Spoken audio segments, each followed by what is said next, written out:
Although Alice was back here after the power outage, and we'll have to maybe talk about how she's reporting on that for her new publication. You're here to talk about your new citizen journalism innovation, and that is East Lansing Info. How are people going to find this new publication of yours? It's really easy. You just go to eastlansinginfo.org. It's free. There's no requirement to subscribe or anything like that, although you can sign up for our weekly news roundup.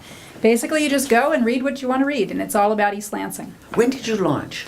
We started actually in 2012, and it was run purely as a volunteer service. But the problem was sustainability, because we needed people to be paid a little bit of money to keep it going day to day. Yeah. So I reconceived it as a 501c3 nonprofit organization this year, put it together for a few months, got a great board together, and what we did was relaunch about a month and a half ago online with our board fully in place and our managing editor in place, Smitty Smith. We've got a great community editor, Ann Nichols. We've got a great schools editor, Becca McAndrews. I do government. So we put all that together. We've got, I think, about 15 regular writers now who are in touch with us, getting set up to be regular writers. And these are all citizens from around East Lansing. So these are people who are just around East Lansing, embedded, engaged people who want to write for us. Many of them write for free, but some of them do get paid. We pay a little bit for articles. And so it's a way for citizens to just sort of bring together all the news that they have. I want to touch you because some of our students should be helping you with some of this as well. That would be great. A lot of our journalism students should be doing that. What are the hot stories right now in the East Lansing area? We've got a number of them. One is the school board elections coming up, so there's a lot of schools issues going on. Another one would be stuff going on at City Council with regard to major developments. So, And Susan can talk to that. I know. Coincidentally, we have a member of the East Lansing City Council. Yeah, I was like, It is a wow. coincidence, by the way. So have you been covered in there? Have you seen their reporters out in the council meetings? I don't think I have. I mean, no one's approached me. Ah. well, actually, I have, Susan, so I'm glad you're here. I don't know if I've got your wrong email address, but I haven't been getting answers. So. Oh, that You explains do. it. Good. They haven't been forwarding them to We'll me. use I'm the so sorry. film festival address as well. So. Yeah. No, I haven't gotten them. Well, I'm maybe glad we could introduce you Well, to that good. Oh, but maybe it's in my promotions folder. I found Is it out somebody Gmail? that I've been emailing for the last year and a half went to my spam filter. Yeah. Just recently. I mean, how can that be after? Well, we're going to be doing a new feature in the next couple of weeks about day jobs of council, so sort of featuring what it is different council members do. So that's one reason I'll be in touch. But another one will be with regard to conflicts of interest. So we're really interested in looking, for example, at people's campaign finance disclosures and to figure out where money is coming from. So, Susan, I will tell you, I've been looking, and for example, I noticed that you've taken $500 from Colin Cronin, who's the head of DTN. Right. And that's on the yes-no ballot initiative Park District coming up. So one of the Right. questions that's, I believe, going to get raised at council is the question of recusing oneself when one has taken major donations from developers. So that's really good. You're going through all the records. What are you finding with using FOIA as a tool to be able to get your hands on public information? You know, since we relaunched, I haven't used FOIA very much, but I do have one coming up where I looked at who gets called for towing service in the city of East Lansing. This is a really interesting phenomenon that I was not familiar with, and actually some students put me onto it. One of the things that happens in East Lansing is if you park illegally in a place that's a tow-away zone, there's pretty much only one towing company that the city calls. There's no contract, and as a consequence, there's no protection for the person whose car is being towed. The company can charge you pretty much whatever they want. Ooh. And that's what's happening right now, is on top of a ticket that costs you about $170, you pay something like a $200 towing fee. So we'll be looking into that as well.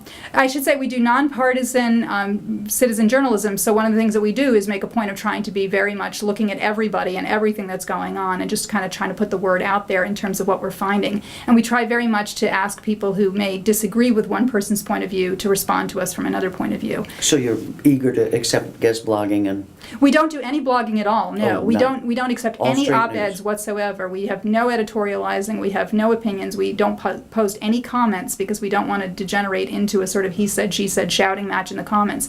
So any discussion that happens about Eli articles happens offline. So it's or rather happens away from our site. It's happened sometimes on I was Facebook, on gonna say public that's response.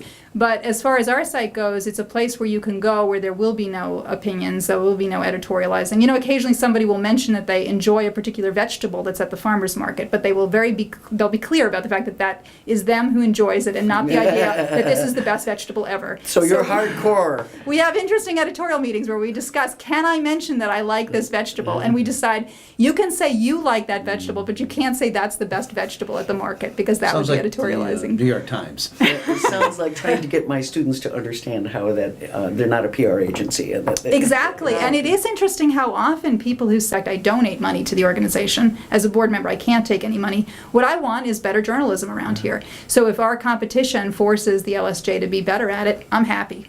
This is LCC Radio, WLNZ 89.7 here in Lansing, Michigan.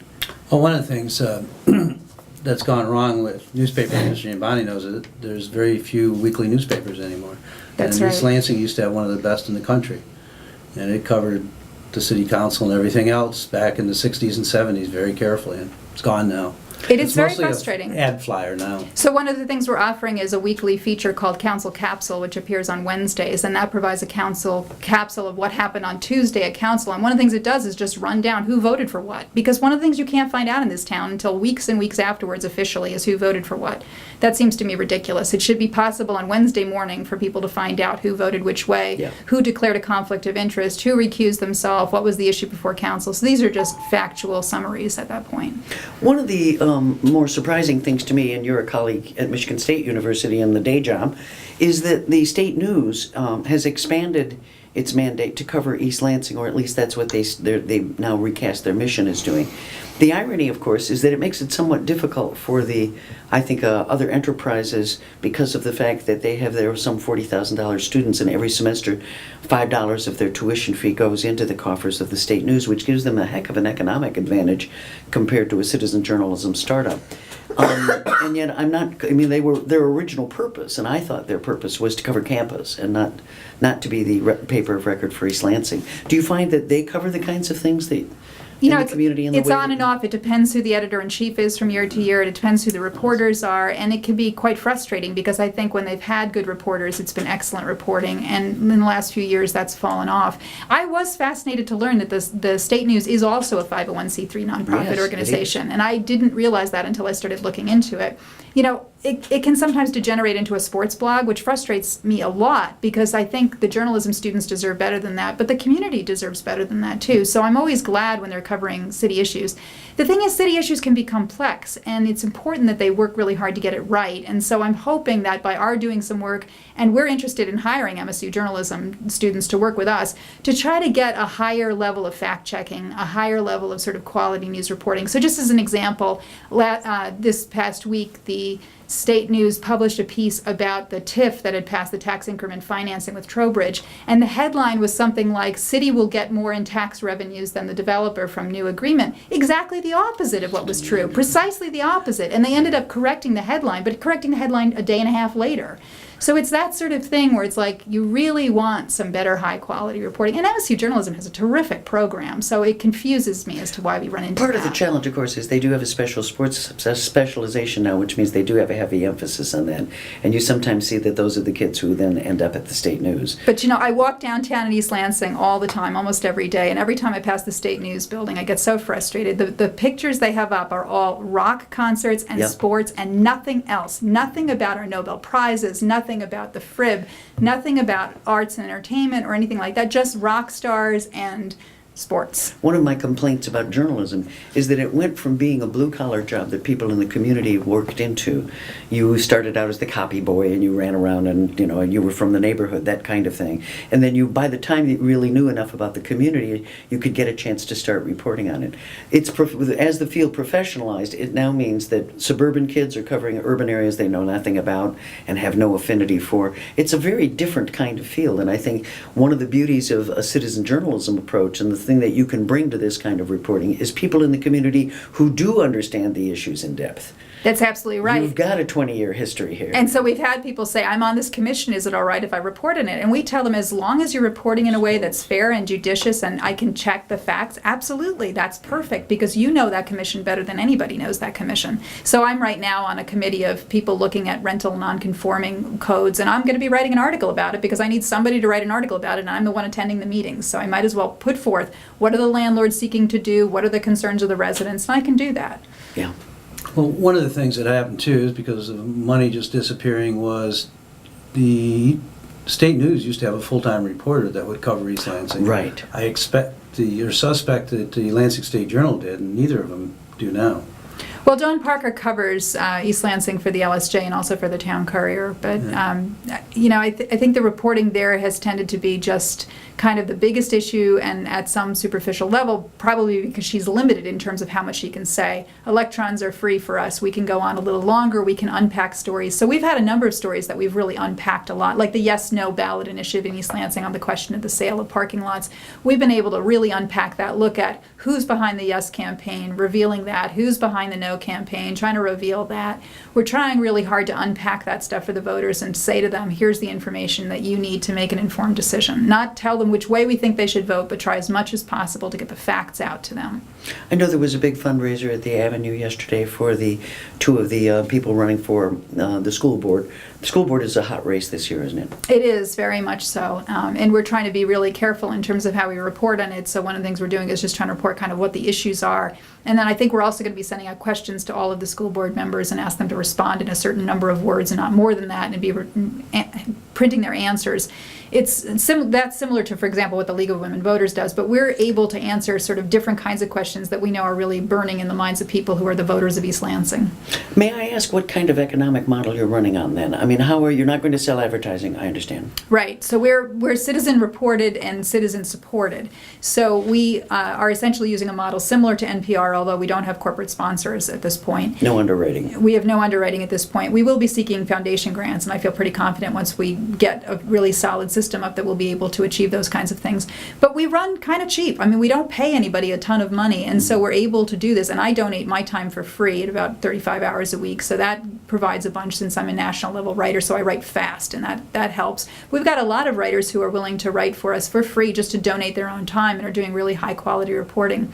So our model is that people donate, and we've had a number of people donate to our Indiegogo campaign, although because of credit card fraud, what we found is that a lot of people want to give me checks because they don't trust the credit cards anymore, and I understand that. So a lot of the fundraising that's going on is actually invisible to most people except for me at the P.O. box where I'm getting a lot of checks. But we've had a lot of people donate, and so that's the model we're using pretty much, is kind of an NPR sort of model. Are you thinking of a series of public events that could be more of an opportunity for people to have more dialogue with you? Since you're not encouraging and not allowing comments and so forth, it's more difficult sometimes to maintain a dialogue with the community directly. For sure, although because it's a small town, we're also able to just meet up with each other a lot of the time, and so I'm spending a lot of time having coffee and drinks with people, meeting people, hearing their concerns, and that's been really useful and really interesting for me. So we're really keeping in touch with people that way, but we will be having community events. But we've got ways for people to contact us anytime they want to, and people are doing that. What about MLive?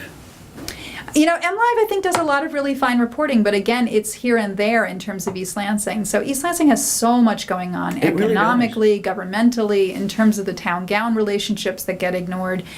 So we've got, weekly features, like we have one that occurs on Saturdays called City of the Smarts, which is an attempt to just let people know all the cool intellectual things that go around town that we don't really hear about within East Lansing. I've always said there are so many wonderful lectures for free on campus, and good Lord, it would be just fabulous. I mean, this is why we're seeing that communities like East Lansing become meccas for retirees, because you can come, you can live there, you can enjoy all of this free culture. It's a wonderful opportunity. And one of our goals really is to increase civic pride. I mean, we actually say that in our IRS application, that one of our goals is to improve civic pride. And I realize that's editorializing, but at the same time, what we find in East Lansing is people get depressed with stuff that's going on economically in terms of governmental actions. They get really depressed. And one of the things I want to do for our town is to try to remind people of all the absolutely wonderful things going on. Our Sunday feature is called Random Acts of Kindness, and that's just cool things people are doing for each other charitably around town.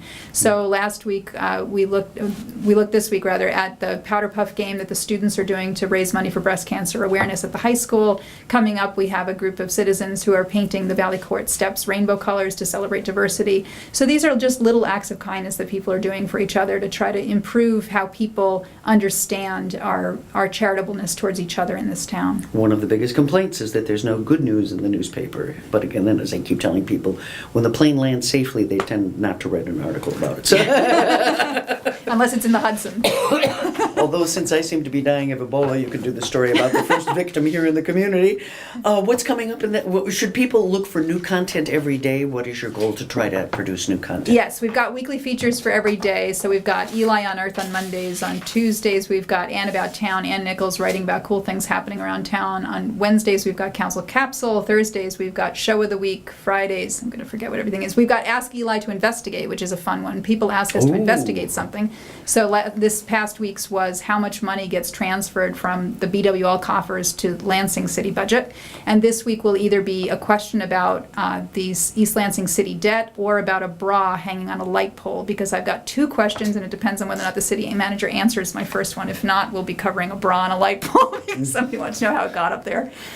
So do I. See, you're curious, and that's what's going to make it interesting. It used to be We are that the shoes curious. over the electrical wires indicated you could buy dope here. I don't know what the bra means you can buy, but This I think one I have a pretty good idea. I actually consulted some physicists because it's so tricky on how it got up there. So hopefully we'll be answering the city debt question. That'll but make me read it. if I- Physicist. if I can't get an answer to the city manager on a particular debt question this week, we'll go with that one. But I've got a question to me right now, for example, on what has been done in terms of disclosures of people, in terms of financial contributions to campaigns. So lots of people are sending me lots of good questions. Our Saturday feature is City of the Smarts, and our Sunday feature is Random Acts of Kindness. But then in addition to that, there's new news every day. So as things are going on around town, we're putting it out there about. This can only be good for a city. Oh, yeah. A good newspaper, a good news, Oh, yeah. media is good for a city. I Would think you be so. having a voter guide before the election? We don't actually publish anything on paper, so Right. we're not. But I mean, online. Online, what we've got is information about the ballots and information about Okay. the school board elections, but we do not provide any guide in the sense of we're not trying to tell you which way to go. But do you interview the candidates and do a grid with major positions on major issues? We're trying to get to the stuff that nobody else is covering. So okay. if League of Women Voters has covered it, for example, we're not going to cover the same thing. But we're trying to, this is one of the things we talk about in our editorial meetings is if we've got a story before us that other people are covering, what's an angle that hasn't been covered? And if every angle's been covered, we just skip it. So, for various stories we've come across, we feel like other people are covering it really well and there's no reason. City Pulse, for example, covers a lot of stuff really well about East Lansing and there's no reason for us to duplicate that. So we're trying to not duplicate.